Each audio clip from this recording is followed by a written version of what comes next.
Morning heat pressed over the Lagos cemetery as rows of black-clad guests gathered around the polished coffin, its white roses already wilting under the sun. Cameras clicked. Politicians whispered. But Sadi stood in the very last row. Her eyes fixed on the box as if something inside was still breathing. She hadn't slept for 2 nights. Not since Khalifa Sadi's hand tightened around hers in the hospital. Too deliberately, too alive for a dying man. A guard brushed past her. "Ma'am, stay back." She didn't move. Her heartbeat pounded in her throat. At the front, Maryanne Sadi turned just enough to see her. Irritation flashed. "Why is the maid here?" she hissed to her son Brandon. Sadi stepped forward before she could change her mind. Her voice trembled, but it carried. "Stop the service." Head snapped toward her. A reporter lowered his camera. The pastor froze mid-prayer. Maryanne's face tightened. "What did you just say?" Sadi swallowed, eyes never leaving the coffin. "He's not dead." A wave of disbelief broke across the crowd. Someone gasped. A man muttered, "She's lost her mind." Brandon pushed through the aisle. "Sadi, don't start this." But she took another step, voice cracking open the silence. "I said he's not dead. And if you open that coffin, you'll see why." The entire funeral stopped breathing. If you want the full truth of this story, like the video and subscribe to Canada's Heartfelt Tales. The moment Sadi's voice cut through the service, the entire cemetery tightened as if the ground itself braced for what came next. A guard reached for her arm, but she pulled back, eyes locked on the coffin like it was holding its breath. Past the white canopy, the sun glinted off the polished lid, and for a heartbeat, Sadi felt the same faint pulse she had felt days earlier in the hospital. The memory wouldn't let her go. Neither would the truth. "Remove her," Maryanne Sadi snapped, her voice cold enough to silence the murmurs. She stepped forward, fingers curled around the edge of her shawl as if trying to hold her dignity together. The tension around her was sharp, almost rehearsed. She wanted control, needed it. And she wasn't used to anyone challenging her. Sadi didn't bow. Not this time. "You don't want that coffin opened," she said, forcing each word out before fear could swallow it. Brandon Sadi rolled his shoulders as if preparing for a fight. "You're embarrassing yourself. Stop now." "Then open it," Sadi answered. "If everything is so proper, open it." Gasps rippled across the rows. Even the journalists lowered their cameras, sensing the shift from spectacle to revelation. The officiant stepped aside uncertainly, waiting for someone, anyone, to take responsibility. Maryanne stiffened.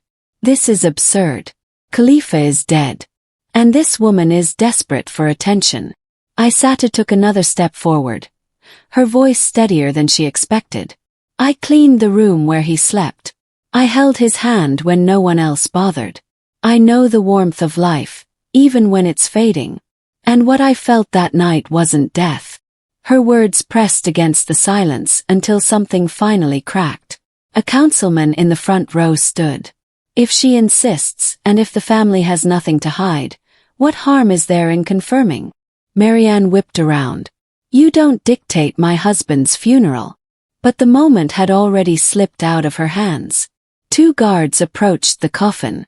Brandon tried to block them, panic tightening his voice. "No one opens that. My father deserves respect." "Your father deserves truth," Sadi said. The guards exchanged looks.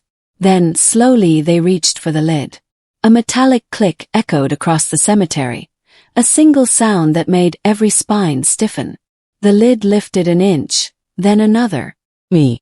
A wave of shock tore through the crowd. Someone cried out. Someone else cursed. Maryanne stumbled backward as if struck. Brandon's face drained of color, jaw hanging uselessly. Sadi didn't move. This was the moment she'd felt coming all along, though she didn't know its shape until now. And then, behind the stunned silence, a voice spoke. "Enough." Every head swung around. Standing at the far end of the aisle, framed by blazing sunlight, was the man whose absence the world had gathered to mourn. Khalifa Sadi, alive. Gasps turned to shouts. Reporters surged forward. Some guests stepped back as though witnessing something supernatural. But Khalifa simply walked, steady and deliberate, toward the coffin he was never meant to fill. Brandon choked out a whisper. Dad, we thought. No, Khalifa said, his voice low but cutting. You hoped. He passed Isada first. Their eyes met, and for a brief moment she felt the tremor in his breath, the weight he carried, the decision he had made long before stepping into the sunlight. You stood when no one else would, he said quietly. That strength saved me. Maryanne lunged toward him, grief contorted into rage. How could you? How could you humiliate us like this? Khalifa turned slowly, the calm in his eyes sharper than anger. Humiliation only reveals what was already there. The crowd pressed in closer.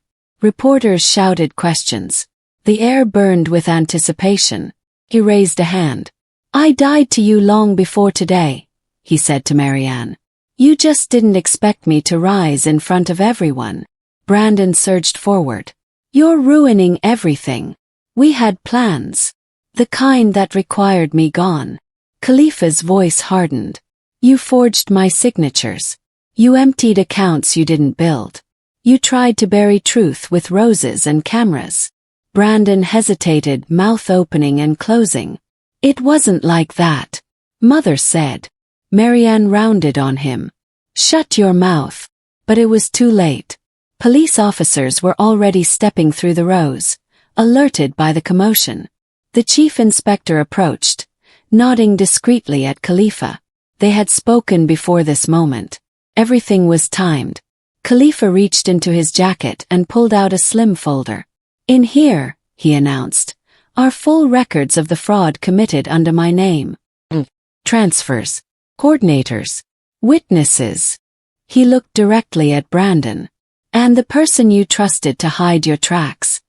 He came to me first. Brandon's eyes widened.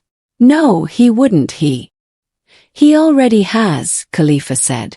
A sudden collapse of certainty left Brandon visibly shaking. Maryanne refused to surrender. You think this proves anything? You lied. You faked your death. You are the criminal. Khalifa stepped closer, lowering his voice enough that only she and those nearest could hear. You tried to poison me. Silence detonated across the funeral grounds. Even the birds halted overhead. Brandon staggered. Mother! Maryanne's mouth trembled. I would never.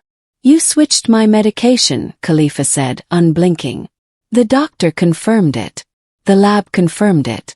And the man you used to obtain the pills confessed everything the moment he realized you would sacrifice him too. The inspector stepped forward. Mrs. Sadi, you are under investigation. Please come with us.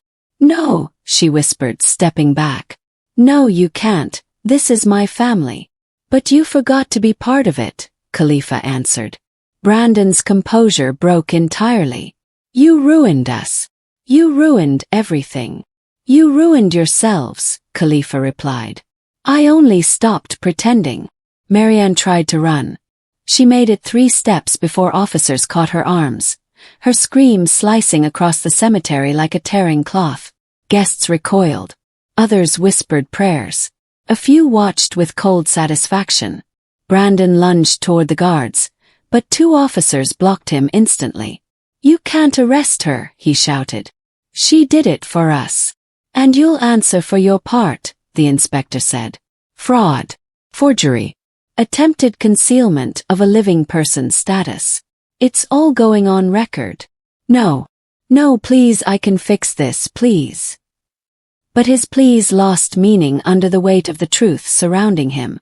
The crowd watched as Maryanne Sadi and her son were escorted past the chairs, past the roses, toward the police vehicles waiting by the gate.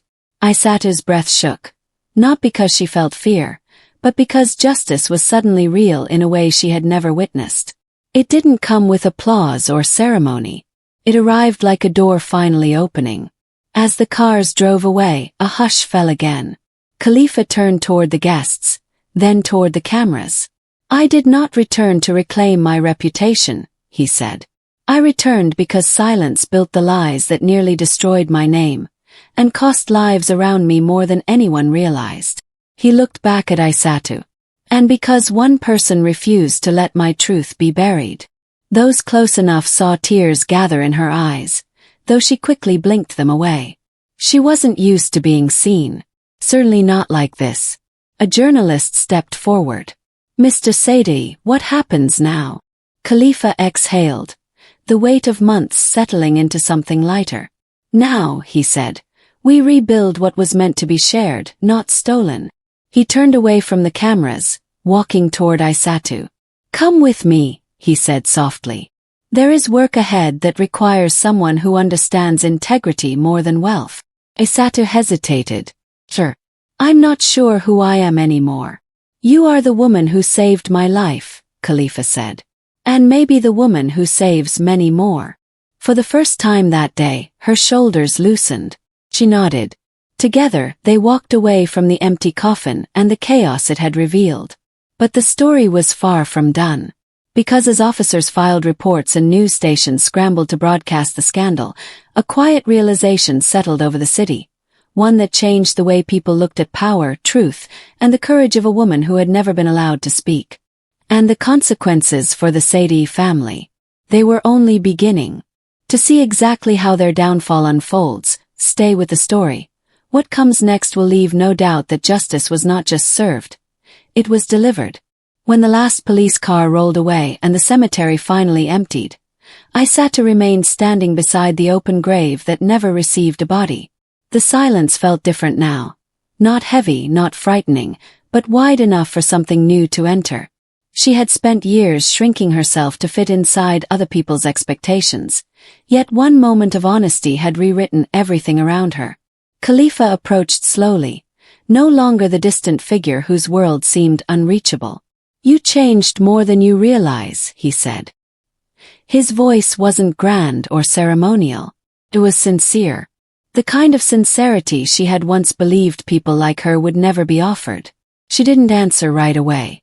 Instead, she watched a single petal drift from the bouquet left behind, landing gently on the empty space where a lie had almost taken root. That small movement felt like a reminder. Truth didn't always roar. Sometimes it arrived quietly and stayed. I only spoke because it was the right thing, she said. Khalifa nodded. And that's exactly why it mattered. For the first time in a long while, Isatu allowed herself to breathe without fear. She had not asked for power, but she had learned she didn't need permission to take up space in her own life. As they walked away from the overturned roses and the shattered illusion that once controlled so many lives, the sky above Lagos began to open, streaked with gold as if the city itself offered a blessing. If this story moved you like this video, share it with someone who needs hope today, and subscribe to Canada's Heartfelt Tales to help the channel grow.